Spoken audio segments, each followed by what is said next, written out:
ETF index mutual funds నేర్చుకుని stock మార్కెట్లో రాణించాలనుకుంటున్నారా? వెంటనే ఈ నెంబర్కి కాల్ చేయండి. నమస్తే రమగారు. నమస్తే జయ. రమగారు, మాట తీరు మంచిగా ఉండాలని కోరుకుంటాం. అది పిల్లలతో అయినా పెద్దవారితో అయినా అందంగా మాట్లాడాలి, మంచిగా మాట్లాడాలి, అలానే గౌరవంగా మాట్లాడాలని మనం నేర్పిస్తూ ఉంటాం కదా. మీరేమంటారంటే ఎప్పట్లాగానే జయ ముందు మీరు మాట్లాడండి, తర్వాత పిల్లలకి ఆటోమేటిక్గా వచ్చేస్తుందని చెప్తూ ఉంటారు. అది ఎట్లా? ఆ మాట తీరుని మనం ఏ విధంగా నేర్పించాలి? అయితే మాటలు మంచిగా మాట్లాడకపోతే పాత సామెత ఒకటి చెప్పేవాళ్ళు, నోరా వీపుకి చేటు తేకే అని. అంటే ఓ నోరు మన నోరు అనమాట. వీపుకి చేటు తేవద్దు. నువ్వు నోటుతో ఇష్టారాజ్యంగా మాట్లాడితే వీపు పగిలిపోతుంది. ఓకే. వీపు పగలటం అంటే లిటరల్లీ ఎవరైనా మనని కొడతారని కాదు, మన తాలూకు దురుసైన మాట తీరు మనని ఇబ్బంది పెడుతుంది. అందుకని సాధ్యమైనంత మంచి మాటలు ఆడాలి. ఇప్పుడు ప్రతి వాళ్ళతోటి పంచదార నోట్లో వేసుకున్నట్టుగా తీయగా మనం మాట్లాడలేకపోతాం. అన్ని సందర్భాల్లోనూ స్వీట్గా ఈ అని నవ్వు మొహం పెట్టి మాట్లాడగలమా? మాట్లాడలేము. కాకపోతే ఎప్పుడు మాట్లాడినా పదునైన మాటలు, దురుసైన మాటలు మాట్లాడకుండా సాధ్యమైనంత సాత్వికతని అవలంబించడం మంచిది. ఒక్కొక్కసారి మనం మాట్లాడిన మంచి మాట మన ప్రాణాన్ని రక్షించే పరిస్థితి కూడా వస్తుంది. మనం సేవ్ అవ్వచ్చు. మనం ఇప్పుడు కానీ ఏదో ఒక సందర్భంలో నువ్వు దురుసుగానో విసుగ్గానో మాట్లాడేవనుకో, రేపొద్దున అదే మనిషి మనకి ఏదైనా లైఫ్ రిస్క్ టైంలో వాళ్ళు ఎదురు పడితే నీ దురుస్తనం గుర్తొస్తుంది. నీ మంచితనం, మృదుత్వం ఎలా గుర్తొస్తాయి? గుర్తురావు. ఇప్పుడు అంటే నేను వీళ్ళందరితోటి నాకు జీవిత లైఫ్ రిస్కులు వస్తాయి అంటే రాకపోవచ్చు. కానీ ఎవరి దగ్గర నువ్వు రేపొద్దున ఎవరు ఎదురుగుండా వెళ్ళి నిలబెడతావో నీకు తెలుసా? తెలియదు కదా. ఇప్పుడు మన ఇంట్లో వస్తువులు ఉంటాయి జయ, ఎన్ని వస్తువులు ఉంటాయి మన ఇంట్లో, నీళ్లలో అన్ని వస్తువులే. ఇప్పుడు అసలు మనకి మనుషులు లేకుండా వస్తువులే హెచ్చుగా ఉంటాయి. మనం దాదాపు ఎంత పెద్ద ఇల్లు అయినా ప్లేస్ చాలట్లేదు. ప్రతి వస్తువుని ఎంతో కొంత బాగా హ్యాండిల్ చేసుకుంటున్నాం. ఇప్పుడు టీవీ కొనుక్కుంటే దాన్ని ఇది ఇలా ఆన్ చేయొచ్చు, ఇలా ఆన్ చేయకూడదు, ఏవో వాడు ఒక చెప్తాడు, ఒక కాగితం ఇస్తాడు, దాని ప్రకారం ఫాలో చేస్తాం. ఓ కప్పుల సెట్ కొనుక్కుంటే హ్యాండిల్ విత్ కేర్ దాని మీద రాసి ఉంటుంది. మనమైనా కప్పుని టీ తాగి విసిరేస్తామా? విసిరేయం కదా, జాగ్రత్తగా పెట్టుకుంటాం, అది పెడతాం. ఇక నువ్వు పేపర్లు, కాగితాలు, బట్టలు, నువ్వు చీర కొంటే దీన్ని ఫస్ట్ టైం డ్రై వాష్ చేయాలని రాసి ఉంటుంది దాని మీద. ఇష్టారాజ్యంగా పారిస్తే ఏమిటవుతుంది? అది పోతుంది, డబ్బు దండగైపోతుంది. సో ఈ వస్తువులన్నిటినీ మనం హ్యాండిల్ చేసే విధానంతో అవి మనకిచ్చే లైఫ్ ఉంది, మనకు తెలుసు ఆ సంగతి. మనుషులు కూడా అంతే. నువ్వు ఎలా హ్యాండిల్ చేస్తావు అనే దాన్ని బట్టే అవతల వాళ్ళు నీకు ఇచ్చేది ఆధారపడి ఉంటుంది. ఇప్పుడు హ్యాండిలింగ్ అంటే మనిషిని నుంచోబెట్టి వంగబెట్టి మనం చేసే తెలియదు, మాటే కదా. నేను హ్యాండిల్ చేయాలంటే ఎలాగా? మ్యాన్ హ్యాండ్లింగ్ ఎవరిని చేయం మనం, మాటతోటే. అందుకని నువ్వు చక్కగా మాట్లాడితే, మృదువుగా మాట్లాడితే, సాధ్యమైనంత సాత్వికతగా ఈజీగా మాట్లాడడం. నేనెందుకు చేయాలి అలాంటి ప్రశ్న లేకుండా, నాకు కుదరదు లాగా చెప్పచ్చు. నేనెందుకు, నువ్వే తీసావా అని అడిగే బదులు ఇక్కడ ఉండాలి, ఏమైనా నీకు కనపడిందా అని అడగచ్చు. వాక్యాలు మార్చుకోండి. జస్ట్ ఏం చేయక్కర్లా. ఇప్పుడు నేను సాత్వికత ఎలా తెచ్చుకోలేని మీరు గంట సేపు ఆలోచించక్కర్లా. అది హౌ టు టాక్ విత్ సాత్వికత అని మీరు సెర్చ్ కూడా చేయొద్దు, ఏం చేయక్కర్లా. జస్ట్ క్వశ్చనింగ్ మేనర్స్ మార్చుకోండి. మాట తీరు మార్చుకోమంటారు. తీరు మొత్తం మారిపోయి నువ్వు వివేకానందుడిలాగా ఇలా అనక్కర్లేదు. జస్ట్ నువ్వు ప్రశ్న వేసే విధానాన్ని షార్ప్నెస్ తగ్గించే పదాలు, ఈ పదం మార్చు. నువ్వేనా అని అడగకుండా మీరేమన్నా చూసారా అని అడిగితే సరిపోతుంది. అలాంటి మాటలు మార్చుకుంటే చాలా బెటర్గా ఉంటుంది. ఈ మాటల మీద ఒక పాత చందమామ కథ ఒకటి ఉంది, చిన్న కథ. మనం ఇది మాట్లాడుతున్నాం కదా, ఇది మీరు ఆలోచించుకుని మిమ్మల్ని మీరు సరి చేసుకోండి. మొదటిది, భర్తలు ప్రశ్నిస్తే మన తల్లులే కదా కథలు వింటున్నాం, మరి ఇలా కాకుండా అట్లా అడుగు బాగుంటుంది అని చెప్పేసేయండి, మొహమాట పడకుండా. భర్తలకు చెప్పమంటారా? బ్రహ్మాండంగా చెప్పండి, నేను కూడా చెప్తాను. సూపర్ రమ్మగారు, చెప్పండి. నువ్వు అలా ఎందుకు అడుగుతావు? అలా అడగకుండా ఇట్లా అడిగితే బాగుంటుంది. నాకు కూడా పిల్లల్ని మీరు అడిగేది మార్చుకోండి, పిల్లలు మిమ్మల్ని అడిగేదాన్ని కూడా మీరు క్వశ్చన్ని కొద్దిగా కొంచెం పంచదారలో ముంచొద్దు, జస్ట్ పదును తగ్గించండి అంతే. మేము అడిగేదా, మీరు అడిగేదైనా, పిల్లలు మాట్లాడేదైనా, నాకు ఎప్పుడైనా కొనిపెట్టావా అని పిల్లడు అడిగితే ఇలా అనకూడదు. నువ్వు నిన్న మొన్న అటు కొనుక్కున్నవే కాదు, నువ్వు తిన్నవి, నువ్వు కట్టుకునేవి, ఇవన్నీ కూడా నేను ఇచ్చినవే అని చెప్పాలి.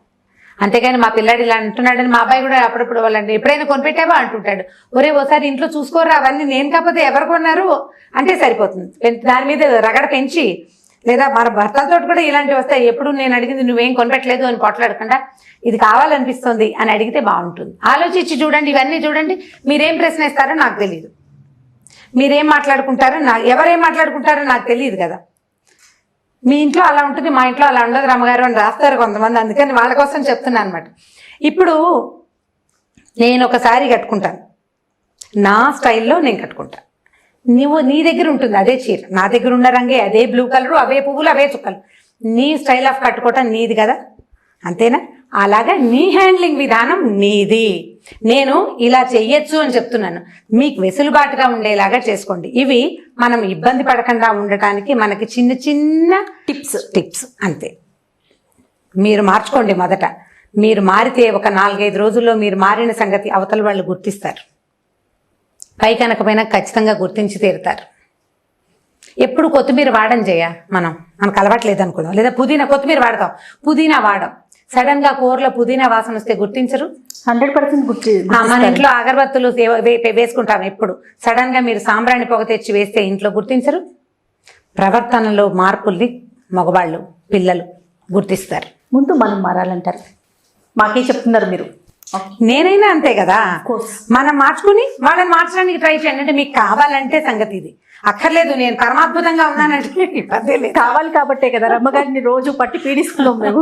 అక్కర్లేదు మాకు మేము బ్రహ్మాండంగా ఉన్నాం. మా మగవాళ్ళే మారాలంటే ఎప్పుడు అలా ఉండదు. నేను సూపర్గా ఉన్నాను నువ్వు మారు అని ఎప్పుడు అడగకూడదు. అవతల వాళ్ళకి ఏం కావాలో నువ్వు కొద్దిగా ఆలోచించుకుని నువ్వు ఆ వైపుకి టర్న్ అయితే అవతలది ఆటోమేటిక్గా నీ వైపు టర్న్ అవుతుంది. నేను పర్ఫెక్ట్ గా ఉన్నానంటే నీకు పర్ఫెక్ట్, వాళ్ళకి అయ్యి ఉండకపోవచ్చు, బహుశా వాళ్ళకి అయ్యి ఉండదు. అవును, అందుకనే తగదా వస్తుంది. అయితే కథ చెప్దాం. ఒక ఊళ్ళో ఒక రాజుగారు ఉండేవారు. ఈ రాజుగారు ఏంటంటే ఆయన దగ్గర ఒక పురోహితుడిని పెట్టుకున్నాడు. ఆయన పురోహితుడు కూర్చోమంటే కూర్చుని, నుంచోమంటే నుంచునేవాడు. జనాలందరూ ఏమనుకునేవాళ్ళు అంటే ఈ పురోహితుడికి పెద్దగా జ్యోతిష్యం పాడు ఏమీ రాదు, ఇక్కడ కాకి వాలిది అది ఇప్పుడు ఎగురుతుంది అని చెప్పేవాడు. వాలిని కాకి ఎగరేసి వస్తుంది, అక్కడే కూర్చుంటుందా? ఎగిరిపోదు, ఎగురుతుంది.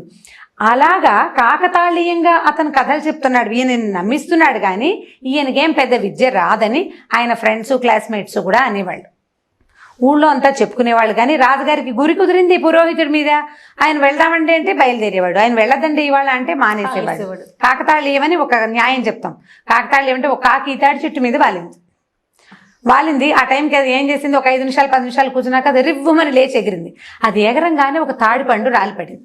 వెనక్కి తిరిగి చూసింది కాకి, నాకెంత బలం వచ్చింది, అబ్బా నా వల్లే తాటిపండు రాలిపడింది, నేను లేచిన విసురుకి తాటిపండు రాలిపడింది అని అది నమ్మితే ఎలాగా? అది కాదు జరిగింది. అది లేచినప్పుడే ఇది రాలింది. కాకతాళీయం అంటారు దాన్ని. అదే పదం వాడేస్తాం కానీ మీనింగ్ నాకైతే ఇవాళ తెలిసింది. Okay, very good. కాకి తాడిపండు పడ్డానికి కారణం కాదు, ఎప్పుడు పండు పండి దానంతటా అది పండి దానంతటా అది ముచ్చుకొని వదిలిపెట్టి దానంతటా అది రాలుతుంది. ఆ టైంకి కాకి కాదు అక్కడి నుంచి ఎగిరినా అదే జరుగుతుంది. కాకి తనని అలా నమ్ముకోకూడదు. ఈ పురోహితుడు కాకతాళీయంగానే చెప్తున్నాడని అందరూ నమ్మేవాళ్ళు. అయితే ఏమైందట, ఎలాగైనా పురోహితుడిని ఇరుకును పెట్టి ఈ రాజుకి ఈయనకేమి రాదని రాజుని ఒప్పించాలని ప్రూవ్ చేయాలని ఉండేది చుట్టుపక్కల సభాసదులందరికీ. అయితే ఓసారి ఏమైందంటే వీళ్ళు వేటకెళ్ళారు. మామూలుగా వేటకు వెళ్ళేటప్పుడు పురోహితులను ఎవరు వెంట పెట్టగలరు. పురోహితులు అంటే జనరల్ గా బ్రాహ్మణ్స్ ఉంటారు కదా, ఈ వేటాడ్డాలు రక్తాలు అవి చూస్తే వాళ్ళు బెదురుతారు. మొదటిది రాజ్యంలోనే ఉంచుతారు, వాళ్ళని రాజ్యంలోనే ఉంచుతారు. మన రాజుగారు కొంచెం డిఫరెంట్ రాజుగారు. ఈయనకి ఏంటంటే ఆయన ఎక్కడికి వెళ్ళాలన్నా పురోహితుడు ఉండాలి. అందుకని ఏం చేశాడు, నేను వేటకెళ్తున్నాను, మీరు వేట అది చూడొద్దులేండి, నాతో పాటు ఉందరు కానీ మన వాళ్ళంతా వేటాడతారు, నేను కూడా పెద్దగా వేటిని కొట్టను, అత్యవసరమైనప్పుడు తప్పిస్తే నాతో రండి అని అడిగాడు. అడిగితే సరే పురోహితుడు సరే అన్నాడు. ముహూర్తాలు పెట్టుకుని వెళ్తారు, ఎప్పుడు పడితే అప్పుడు పోరు, ముహూర్తం చూసుకోవాలి దానికి. మంచి ముహూర్తం పెట్టాడు, పొద్దునే బయలుదేరదాం పదండి అన్నాడు. సరే బయలుదేరారు, వెళ్ళేసరికల్లా ఏమైంది, వీళ్ళందరూ మిగిలిన వాళ్ళు ఈ సందర్భంలో అయినా ఈ పురోహితుడి సంగతి కనిపెట్టాలని చూస్తున్నారు. ఇంతలో దూరంగా వీళ్ళు ఏం చేశారు, ఒక ఎత్తు అయిన పర్వతం వైపుకి ఎక్కారు. మిగిలిన వాళ్ళంతా టక్కుటమారాలు మోగిస్తారు కదా, డమడమలాడిస్తున్నారు, సైనికులంతా పరిగెడుతున్నారు, ఏవో అవి ఇవి కనపడుతున్నాయి. వేట జరుగుతుంటే సైన్యాధిపతి రాజుగారి వెనకాలన్నాడు, ప్రభు మన పురోహితుల వారు ఎంత తెలివిగలవారో, అసలు మనిషిని చూస్తే చెప్పేస్తారండి. వాళ్ళు అప్పుడెప్పుడో మా అమ్మాయికి జ్వరం తగ్గిపోతుందని చెప్పారు, భలే తగ్గిపోయింది అన్నాడు. మన తరకలు అవునోయ్, మన పురోహితుడు సామాన్యుడు కాదు, అతను చెప్పినవన్నీ నా విషయంలో కరెక్ట్గా అయినాయని రాజుగారు నొక్కి ఒక్కడిని ఇచ్చారు. సరే సైన్యాధిపతి అన్నాడు, అటు చూడండి అక్కడ వస్తున్నాడు ఒక రైతు, వాడి భవిష్యత్తు చెప్పమనండి పురోహితుడిని, ఆయన ఎలా చెప్తాడో చూద్దామన్నాడు. అనగానే రాజుగారు అన్నాడు, అక్కడ ఒక రైతు వస్తున్నాడు కదండి, నెత్తి మీద మూట పెట్టుకున్నాడు, ఒక మోపు గడ్డి మోపు తెస్తున్నాడు, వాడి భవిష్యత్తు చెప్పండి అన్నాడు. పురోహితుడు ఇరుకుని పడ్డాడు. చేయి చూసి చెప్పమంటే ఒక రకం, జాతకం చూసి చెప్పమంటే ఇంకో రకం, ఏదో సమయం బాగుందా మంచిదంటే పంచాంగం తిరిగేసి చెప్తారు. దారే పోయేవాడేవాడో ఒకడిని చూపించి వాడు నడిచిపోతుంటే వాడి భవిష్యత్తు చెప్పమని ఎలా చెప్తాం? చెప్పమనేసరికల్లా పురోహితుడు ఏం చేశాడు, ఆలోచించి బాగా దీర్ఘంగా వాడి కేసు చూసి కొద్దిగా లెక్కేసుకుని ప్రశ్నకాలాన్ని లెక్కబెట్టి, వీడికి పావుగండ ఉంది అండి, అట్నుంచి ఇటు తిరిగి వచ్చే లోపల పాము గారు చచ్చిపోతాడు వీడని చెప్పాడు. చెప్పేసరికల్లా వీళ్ళు ఏం చేశారు, వీళ్ళు ఎక్కడున్నారు, కొండ కొంచెం పై ఎత్తులో ఉన్నారు, వాడు బాగా కింద ఉన్నాడు. వాడు నడిచి వీళ్ళ దగ్గరికి వచ్చేసరికి చీకటి పడిపోతుంది. అదంతా రావాలి కదా, వస్తాడో రాడో తెలియదు మనకి. అయితే పాము చచ్చిపోతాడండి వాడు అని చెప్పాడు. చెప్పేసరికల్లా వాడు ఎటు వెళ్తున్నాడో చూశారు వీళ్ళు. చూస్తే ఒకడు గుర్రం వేసుకుని బాగా కొండ కొసదాకా వెళ్ళి చూస్తే ఆ దిగువన ఏదో గ్రామం ఉంది, గ్రామం వైపుకి వెళ్ళిపోతున్నాడు. అంటే వాడు ఇల్లు చేరాక చచ్చిపోతాడని జాతకం చెప్పారు ఈయన. సరే అయిపోయింది. అయ్యో పాపం వాడి సంగతి ఎలాగంటే వాడి మొహాన్ని ఏది రాసిందో అది జరుగుతుందండి, మనం ఏం చెప్తాము, మనం చెప్పలేమన్నాడు. సరే ఈ లోపల మళ్ళీ వేటలో పడ్డారు. సైన్యాధిపతి మాత్రం వదిలిపెట్టలేం, ఎలాగైనా వీడు చచ్చిపోతాడో చచ్చిపోడో అది ప్రూవ్ చేసి రాజుగారిని ఒప్పించాలి. అక్కడి నుంచి ఏం చేశారు, చీకటి పడే వేళకి ఆ గ్రామం వైపుకి తీసుకుపోయాడు వీళ్ళని. కింద ఒక పల్లెటూరు ఉంది కదా, తీసుకుపోతే రాజుగారు అన్నారు, ఎందుకో మనం ఇటు వెళ్తున్నాం, ఇంటికి వెళ్ళిపోదాం పదంటే, కాదు ప్రభు, మన పురోహితుల వారు ఒక జాతకం సెలవు ఇచ్చారు కదా, అతను పాపం ఎలా ఉన్నాడో ఆ కుటుంబానికి సహాయం చేయరా మరి మీరు అనేసరికి రాజుగారు ఇప్పుడు ఉత్సాహం, ఎందుకంటే పురోహితుడిని పరీక్షించడం అంటే కోపం రావచ్చు, అది కాకుండా ఇది చెప్పాడనమాట. తీరా వీళ్ళు ఈ ఊళ్ళోకి వెళ్ళేసరికి ఆ కొండంతా దిగిన ఆ వీడు కనపడ్డాడు, నెత్తి మీద మోపుంది, ఊళ్ళోకి వచ్చాడు. అప్పుడే అతను కూడా, వీళ్ళు గుర్రాల మీద వెళ్తున్నారు. సరే వీళ్ళంతా ఎదురయ్యారు, ఏమో బాగానే ఉన్నాడా ఇతను, చచ్చిపోతాడని చెప్పాడు పురోహితుడు అని చూశారు. చూసేసరికల్లా ఈ పురోహితుడు అన్నాడు, నెత్తి మీద ఉన్న మోపు తీసి కింద పెట్టున్నాడు. నెత్తి మీద ఉన్న మోపు దింపారు, గడ్డి మోపు అది. ఆ గడ్డిని ఊడదీయండి అన్నాడు. ఊడదీస్తే పాము ముక్కలు ఉన్నాయి 2 అందులో. ఒక సర్పం 2 ముక్కలుగా ఖండించబడి ఆ గడ్డిలో ఉంది. ఉండేసరికల్లా అందరూ ఆశ్చర్యపోయారు. ఈయన పాము కాటుతో వీడు చచ్చిపోతాడని చెప్పాడు, అంటే పాము వచ్చిందనమాట. ఇప్పుడు పాము ఇక్కడ కనపడుతోంది, వీడే దాన్ని కోసేశాడు ఆ గడ్డితో పాటు. ఆ గడ్డి కింద పడిన గడ్డి అంతా ఇట్లా దగ్గరికి జవరి ఇలా మెలిపెట్టి ముడేస్తారు, అది ఎత్తి నెత్తి మీద పెట్టుకున్నాడు. సర్పం వచ్చిందంటే పురోహితుడు చెప్పింది నిజమేనేమోనని వీళ్ళకి అనిపించడం మొదలుపెట్టింది.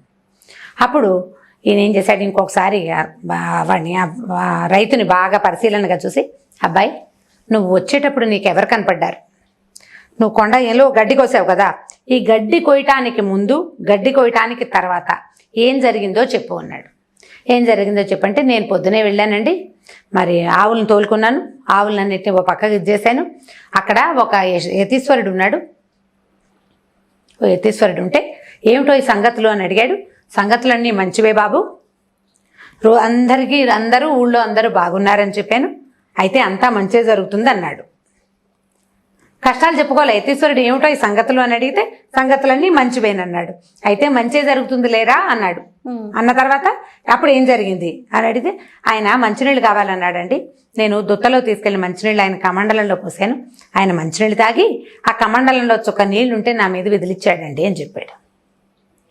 విదిలిచ్చాడు, నవ్వుకున్నారు ఇద్దరు. యతీశ్వరుడు అక్కడే కూర్చున్నాడు, వీడు పోయి గడ్డి కోసుకున్నాడు, మూట కట్టాడు, నెత్తి మీద పెట్టుకున్నాడు.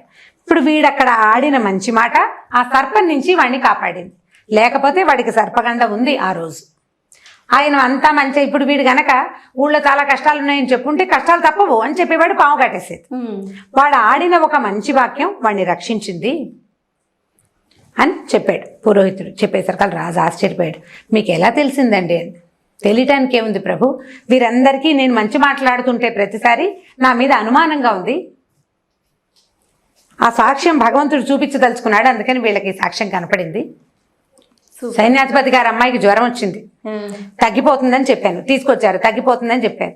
అప్పుడు వైద్యుడు ఏమన్నాడంటే 4 రోజులు వచ్చిన జ్వరం తగ్గకేమవుతుందండి, పురోహితుడు అని ఇలాగే చెప్తాడన్నాడు. జ్వరం తగ్గక చచ్చిపోయే వాళ్ళు లేరు లోకంలో,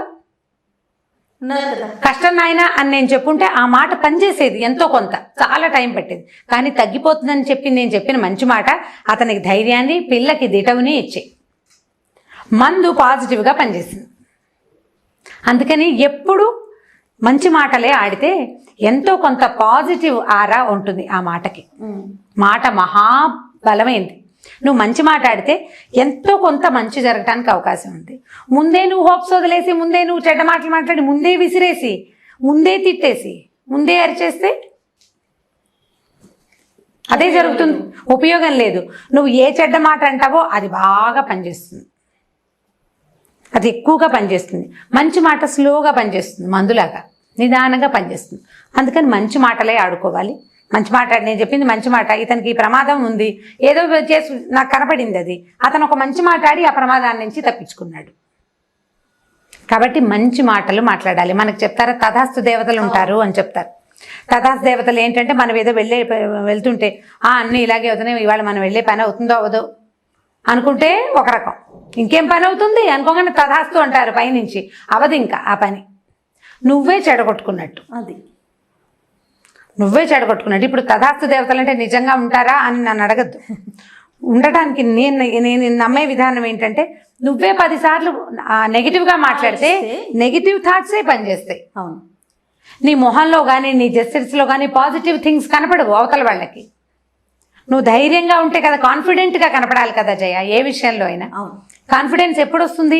మనం మంచిని ఆశించి మంచినే మాట్లాడితే కాన్ఫిడెన్స్ ఉంటుంది.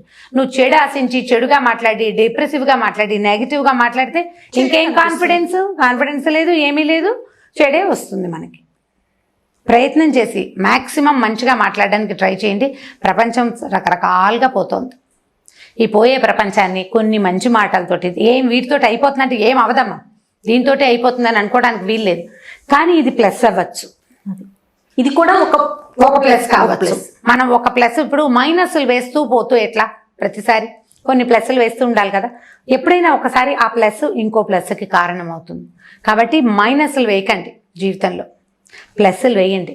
పిల్లల భవిష్యత్తు పట్ల, మన భవిష్యత్తు పట్ల, జీవితం పట్ల, దేశం తాలూకు పురోగతి పట్ల మనకి ప్లస్ ఆలోచనలే ఉండాలి, పాజిటివ్ థింకింగే ఉండాలి.